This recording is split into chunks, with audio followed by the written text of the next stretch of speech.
নমস্কার বন্ধুরা, সবাই ভালো আছেন তো? চলে এলাম প্রত্যেক দিনের মতো আজকেও আবার একটা নতুন ব্লগ নিয়ে। তবে আজকের ব্লগটা একটু অন্যরকম, কারণ কেন জানেন? আমি 5 মাসের পরে প্রথম আমার নতুন ভাইজিকে দেখতে যাব। যদিও বা মোবাইলে ভিডিওর মাধ্যমে দেখেছি, কিন্তু সামনে থেকে দেখা আর ফটোতে দেখা অনেক তফাৎ, তাই না? তাই আজকে সকালে ঘুম থেকে উঠে তাড়াতাড়ি রান্না শেষ করে খাওয়া দাওয়া করে ভাবছি কখন ভাইজিকে দেখতে যাব। কারণ মনের মধ্যে একটা খুব আনন্দ হচ্ছে, 7 বছর পরে একটা ভাইজি পেয়েছি। তাই ভাবছি তাড়াতাড়ি কাজগুলো শেষ করে গুছিয়ে দিয়ে ওকে দেখতে যাব। তো তাই প্রত্যেক দিনের মতো ওই সকালে উঠে বাড়ির কাজকর্ম শেষ করে আজকে আর টিফিন বলতে করেছি ওই যে ইডলি আর সম্বর। এই ইডলি সম্বর আমার বাড়িতে কিন্তু সবাই খেতে ভালোবাসে, কিন্তু এই যে ডালটা দেখছেন না, সম্বরটা কালো কালো লাগছে কেন জানেন তো? আমি ওতে একটু পুরনো তেঁতুল দিয়েছি তো, আর নতুন তেঁতুল হলে একটু সাদা সাদা হয় বা কালারটা একটু লাইট কালার হয়, কিন্তু যখন তেঁতুল পুরনো হয়ে যায়, 2-3 বছর হয়ে যায়, ডিপ কালো হয়ে যায়। তাই ওই যে তরকারিতে দেওয়া হোক না কেন, ওটা কিন্তু কালোই হয়ে যায়। টেস্ট কিন্তু আলাদা হয় না, কালারটা চেঞ্জ হয়ে যায় শুধু। আর আমাদের বাড়ি সম্বর হলে সবাই একটু টকটক খেতে ভালোবাসে, তাই ওই সম্বরটা একটু কালো কালো লাগছে, আর খেতে কিন্তু দারুণ লাগে। তাই ওই সম্বর আর ইডলি আজকে করেছি, সবারই খাওয়া হয়ে যাবে। তাই এদিকে আবার দুপুরে রান্নার জন্য পরপর এক একটা করে বসিয়ে দিচ্ছি তাড়াহুড়ো করে। আজকে তো নিরামিষ হবে, তাই তাড়াতাড়ি রান্নাও হয়ে যাবে। মনে আর আনন্দ থাকছে না যে কী করে গিয়ে তাকে প্রথম দেখব, তাই ভাবছি তাড়াতাড়ি শেষ করি। তাই এই ইডলিগুলো করে ইডলি সম্বর সবাইকে রেডি করে দিয়ে দিব খেতে, তারপরে এসে রান্না করব। আর আজকে ইডলিটা এত নরম হয়েছে না, একদম নরম তুলতুলে হয়েছে, খেতেও খুব সুন্দর টেস্ট হয়েছে। আর সবাইও বলছে আর 2খানা করে দাও, আর 2খানা করে দাও। তাই সবাই যা করেছিলাম সবার খাওয়া শেষ হয়ে গেছে, আর একটাও বেঁচে নেই। যাই হোক, একে একে করে সবাইকে খেতে দিয়ে আসবো। আর দোকানের ছেলেগুলো নিচে থাকে তো, ওই জন্য তাদেরকে কাছে গিয়ে একটু দিয়ে আসতে হবে, কারণ ওই পান্তা ভাত খেলে ওরা উপরে উঠে আসে, কিন্তু যেহেতু টিফিন করেছি ওই জন্য আর উপরে আসতে হবে না, নিচে গিয়েই দিয়ে আসবো। তাই রেডি করছি, সবাইকে গিয়ে নিচে দিয়ে আসবো এক এক করে। একসঙ্গে সবার নিয়ে যেতে পারবো না, দুবারে করে নিয়ে যাব, দিয়ে সবাইকে খেতে দিয়ে আসবো। তারপরে এসে ওই দুপুরে রান্না শুরু করব। তবে আমার ভাইঝিটা না কলকাতায় থাকে, 5 মাস পরে প্রথম তার দেশের বাড়ি এলো। ওর দেশের বাড়ি একটু গ্রামের দিকে, এই জন্য মনে খুব আনন্দ হচ্ছে যে কী করে দেখব তাকে গিয়ে। ফটোতে অনেকবার দেখেছি, ভিডিও কলেও কথা হয়েছে অনেকবার, কিন্তু সামনে থেকে দেখার অনুভূতি একটা সম্পূর্ণই আলাদা, তাই না? যাই হোক, এই যে সবজিগুলো কুটতে বসলাম, সবজি কুটে এবার রান্না শুরু করব। তবে তার আগে দেখলাম বাসন অনেক ভর্তি হয়ে গেছে, জমা হয়ে গেছে, ওইগুলো মেজে নেব, মেজে নিয়ে তারপরে রান্না শুরু করব। তবে আজকে দুপুরে তেমন খুব একটা বেশি রান্না করব না, ওই ভেবেছি একটু বেগুন ভাজা করব, চালতা দিয়ে ডাল করব, আর একটু ছোলা দিয়ে কুমড়ো ঘন্ট করব, আর ম্যাগি মশলা যে হয় ওই ম্যাগি মশলা দিয়ে ঢ্যাঁড়স ভাজা করব। তবে বন্ধুরা, আপনারা তো বেগুন ভাজা অনেক রকমের খেয়েছেন, একবার এরকম করে দেখুন। এই যে যেরকম করছি, এগুলো না কালো বেগুন, এগুলোর বিচি কম হয়, তাই এগুলো খুব তাড়াতাড়ি ভাজাও হয়ে যায় আর খেতেও টেস্ট আলাদা হয়। তাই এগুলোকে প্রথমে আমি কেটে গোল গোল করে কেটে নুন মাখিয়ে রেখে দিয়েছিলাম। নুন জলটা বেরিয়ে যাওয়ার পরে এর মধ্যে ওই হলুদ গুঁড়ো আর লঙ্কা গুঁড়ো, আর এটা দিচ্ছি কিন্তু চালের গুঁড়ো। চালের গুঁড়োটা দিলে একটু কি হয়, বেগুন ভাজাটা মুচমুচে হয়, নরম হয়ে যায় না। আর একে ভালো করে মাখিয়ে নিতে হবে, এই যে মশলাগুলো দিয়ে ভালো করে এপিঠ ওপিঠ দুপিঠ ভালো করে মাখিয়ে নিতে হবে। ভালো করে মাখিয়ে তারপরে তেলে ভাজতে হবে। আর একে যখন ভাজা হয় না কড়ায়, তখন এতে ঢাকা দিতে হয় না, ও 5 মিনিটেই মোটামুটি এপিঠ ওপিঠ দুপিঠ নেড়ে দিলে তাড়াতাড়ি ভাজা হয়ে যায়। ঢাকা দিলে কিন্তু তাড়াতাড়ি সেদ্ধ হয়ে গলে যায়, তো এতে ঢাকা দেওয়ার কোনো প্রয়োজন নেই। আর এই যে কুমড়ো দিয়ে ছোলা দিয়ে একটু কুমড়ো ঘন্ট করব, তারপরে ঢ্যাঁড়স ভাজা করব।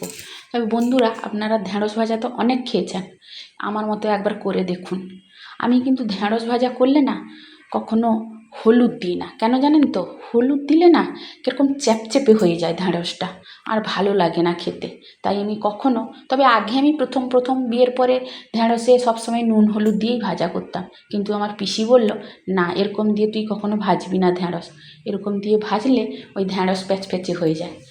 তাই তখন থেকে আমি ঢ্যাঁড়সে আর হলুদ দিই না। তবে দেখছি হলুদ না দিলেও না কোনো খারাপও লাগে না, আবার প্যাচপ্যাচেও হয় না, আর ঝরঝরে হয় বেশ।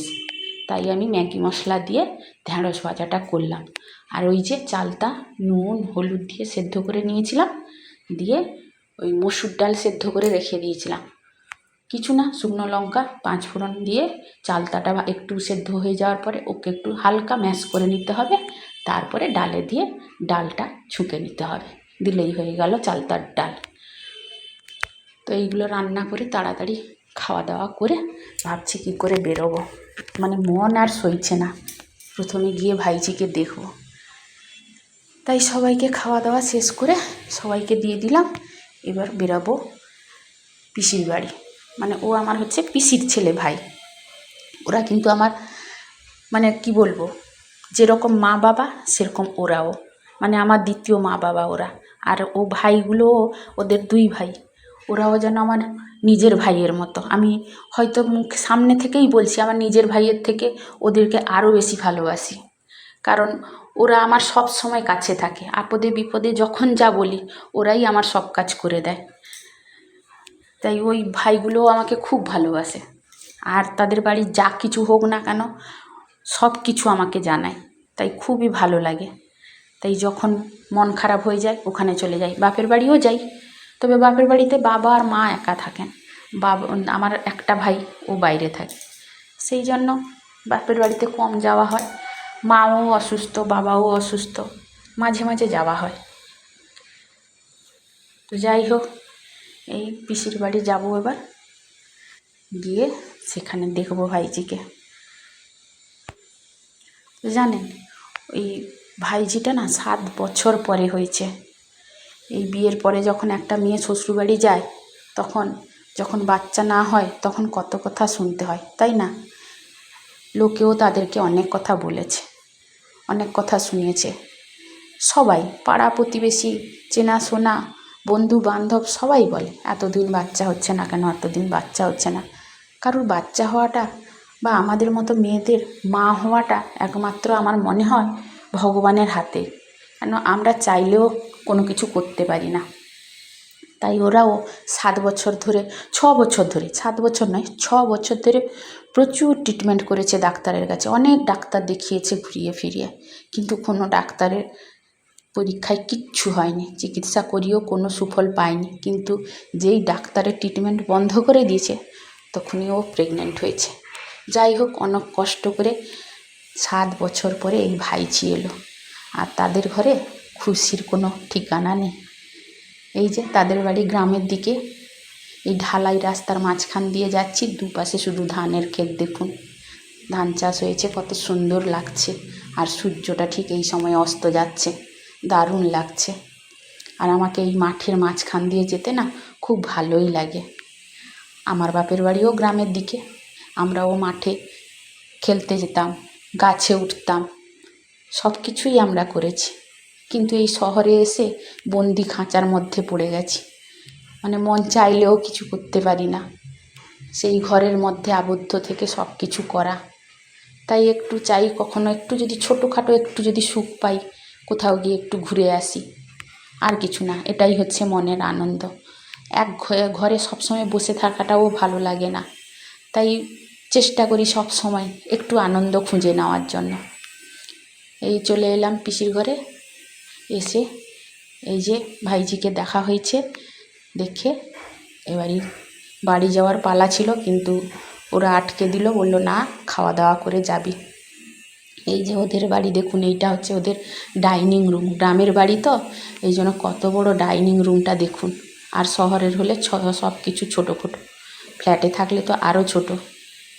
যাই হোক, ওদের বাড়িতে এই যে আজকে হয়েছে দুধ পুলি পিঠে, ওই খাওয়া হবে রাত্রে, সবাই মিলে করলাম, সবার খাওয়া হয়ে যাবে। সবাই ওদের বাড়ি, আর আমরা, আমার ঘরের লোকটা কিন্তু ও পিঠে খেতে ভালোবাসে না, কিন্তু আমরা সবাই খাই। আর এটা হচ্ছে ওদের বাড়ি কালী মায়ের মন্দির। রাত্রি হয়ে গেছে, অন্ধকার হয়ে গেছে, এই জন্য ভেতর থেকে আলো নেই, সামনে একটু আলো দিয়েছে। আপনারা চাইলে পরে কখনো দেখিয়ে দিব ঠাকুরের মূর্তি। ওদের কিন্তু পেতলের মূর্তি, ওদের নিজেরই বাড়ির হচ্ছে কালী মন্দির।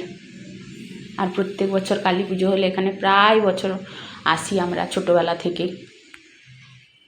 তো বন্ধুরা, নমস্কার।